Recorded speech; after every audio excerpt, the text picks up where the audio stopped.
தமிழகமெங்கும் கிளைகள் கொண்ட Annamal institute of hotel management and hospital management படிப்பில் சேர்வதற்கான அட்மிஷன் நடைபெறுகிறது.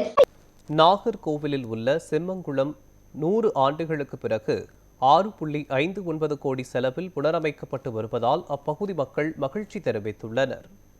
கன்னியாகுமரி மாவட்டம் நாகர்கோவில் மாநகராட்சி பகுதியில் உள்ள 18 ஏக்கர் பரப்பளவு கொண்ட செம்மங்குளம் சுமார் 100 ஆண்டுகளுக்கு பிறகு புனரமைக்கப்பட்டு அழகுபடுத்தப்பட்டு வருகிறது.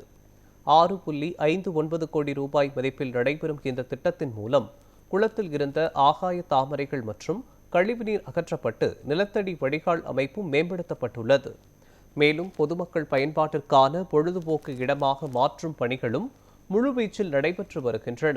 இதனால் அப்பகுதி மக்கள் மகிழ்ச்சி தெரிவித்துள்ளனர்.